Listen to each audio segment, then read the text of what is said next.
America से करार में ईरान की सबसे बड़ी जीत हुई है। ईरान में यूरेनियम संवर्धन का काम जारी रहेगा।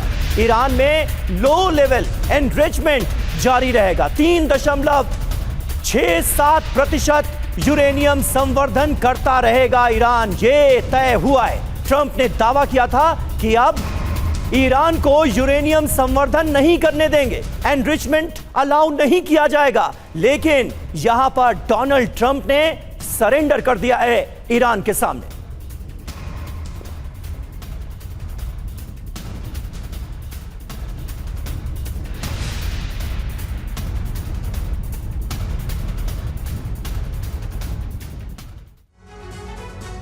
तो आखिरकार अमेरिका और ईरान में करार हो गया है। जो खबरें आ रही है ट्रंप की, क्या इस करार के साथ ही हार हुई है? खबर क्या है? एमओयू के बाद यूरेनियम संवर्धन करता रहेगा ईरान, जो ट्रंप बोल रहे थे हर हाल में देना होगा।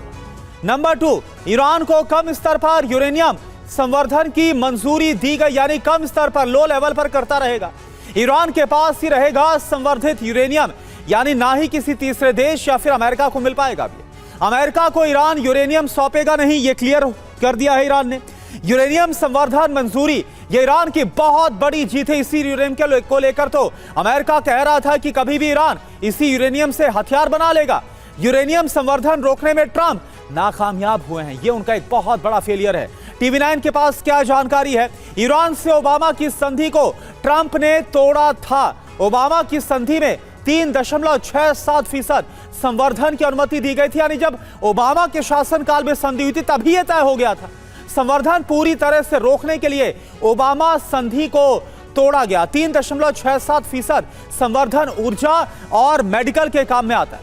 ईरान ऊर्जा की अगर बात करें, मेडिकल के लिए संवर्धन का जो दावा है वो किया जा रहा है। संवर्धन जारी रहना ईरान की एक बहुत बड़ी कूटनीतिक जीत है। यही वजह है कि कहा जा रहा है कि डील भले ही अभी दोनों देशों के बीच में हुई हो, लेकिन यहां जीत ईरान की नजर आ रही है।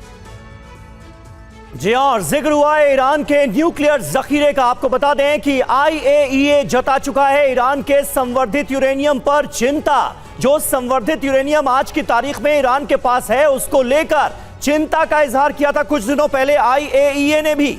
ईरान के पास 60% संवर्धित यूरेनियम होने का दावा किया गया। ईरान के पास करीब 440 किलो संवर्धित यूरेनियम मौजूद है, यह IAEA ने भी माना था। 60% संवर्धित यूरेनियम से 10 एटम बॉम्ब बनाए जा सकते हैं। ईरान के संवर्धित यूरेनियम के ठिकाने की जानकारी भी नहीं है किसी को। भूमिगत टनल के अंदर संवर्धित यूरेनियम होने की आशंका है। इमाम हैदर जैदी साहब हमारे साथ मौजूद हैं।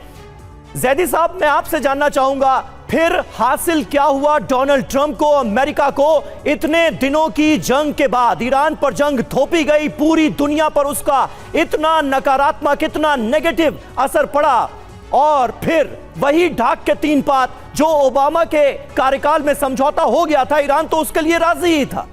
ईरान ने कब कहा कि वो परमाणु बम बनाने जा रहा है, और अब वही सारी बातें कहकर डील क्लोज करने की बात डोनाल्ड ट्रंप कर रहे हैं, तो हासिल क्या हुआ? बिस्मिल्लाहिर्रहमानिर्रहीम। देखिए, ये तो होना ही था, और अभी भी हम श्योर नहीं है कि अमेरिका डील तो कर रहा है, कहीं फिर वो कल अटैक न कर दे ईरान के ऊपर। तो समझौता तो एक मंजिल तक पहुंचा है, एक लेवल तक आया है, लेकिन हमें वेट करना पड़ेगा कि अमेरिका का रिएक्शन क्या होता है। और ईरान की जितनी भी शर्तें थी वो सब लॉजिकल थी, और वो सब उसका अधिकार था, उसके मुल्क का अधिकार था। जिस तरह से अमेरिका ने इसराइल के कहने पर, और इसराइल ने उनके सुप्रीम लीडर को मारा, शहीद किया, और इस तरह से नुकसान पहुंचाया। दुनिया अब ट्रंप से सवाल ये करे कि जो ये क्राइम हुआ है, जो इतने लोग मारे गए हैं, इसका जिम्मेदार कौन है?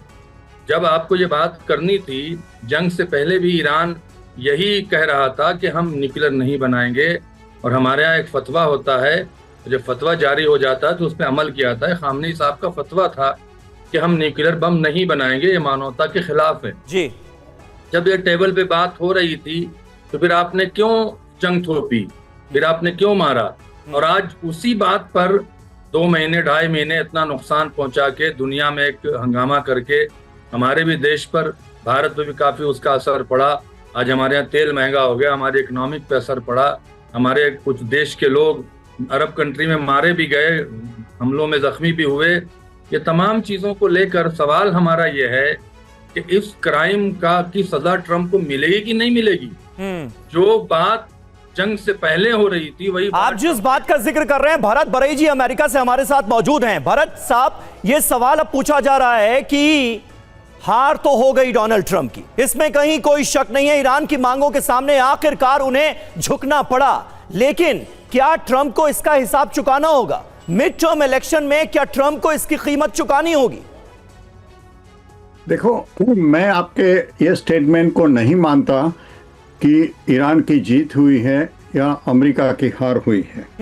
आप देखो, कोई भी देश ने न्यूक्लियर नॉन प्रोलिफरेशन ट्रीटी पर सिग्नेचर किया है, ईरान ने भी किया है, तो वो 3.7% यूरेनियम से IAEA की निगरानी में अपने न्यूक्लियर पावर प्लांट के लिए इस्तेमाल कर सकता है। भारत भी करता है, सभी दुनिया के देश वो कर सकता है। तो ईरान को भी ये अधिकार था न्यूक्लियर प्रोलिफरेशन ट्रीटी के अंदर कि 3.75% यूरेनियम का एनरिचमेंट होना चाहिए। तो ईरान को जो पहले भी था वो भी मिला है, और सब दुनिया के देश जो है। सर, लेकिन मुद्दा ये तो नहीं था। मुद्दा तो ये था कि 60% संवर्धित यूरेनियम ईरान को, अमेरिका को या IAEA को सौंपना होगा। ईरान उसके लिए तैयार नहीं हुआ और डोनाल्ड ट्रंप ने इस मांग पर सरेंडर किया। देखो, ऐसी बात नहीं है, उसका डिटेल आया नहीं है, लेकिन जब तक मैं जानता हूं, ईरान अपना जो 60% प्रतिशत जो एनरिचमेंट यूरेनियम है उसने जाहिर नहीं किया था और छुपा छुपा कर किया था। वो यूरेनियम को डाइल्यूट कर देंगे और उसको 5% से ज़्यादा कम कर देंगे। अगर उसको 5% से ज़्यादा ईरान कर सकता है तो ये सॉल्यूशन तो मैंने आपकी चैनल में 10 दिन पहले भी बताया था कि हाँ, एक हो सकता है या रशिया को दे सकता है, तो उसमें तो कोई बड़ी बात नहीं है। ईरान एटम बॉम्ब बनाने के लिए 60% यूरेनियम से ज़्यादा 90% यूरेनियम तक मिलना चाहिए। अब वो जो यूरेनियम है वो तो बमबारी से अमेरिका बोलता है कि डट गया है इस्फहान में, फोर्डो में और नटांस में, जहाँ भी हो। सर, अभी IAEA की ताजा रिपोर्ट है कि 60% संवर्धित यूरेनियम 440 किलोग्राम ईरान के पास मौजूद है। ये तो सीधे सीधे बात है, और डोनाल्ड ट्रंप ने भी कहीं ऐलान नहीं किया है कि संवर्धित यूरेनियम ईरान सौंपने के लिए तैयार हो गया। बहरहाल थोड़ा सा आगे बढ़ते हैं, कुछ और अहम खबरें। करुणा। बिल्कुल, और देखिए बड़ी खबर क्या है। अमेरिका ईरान समझौते में परमाणु पेच फंस गया है। परमाणु मुद्दों पर 60 दिन में होगी वार्ता। ईरानी मिसाइल प्रोग्राम को एजेंडे से हटाया गया है। परमाणु डील पर बातचीत जारी है, ये ट्रंप की तरफ से कहा गया है।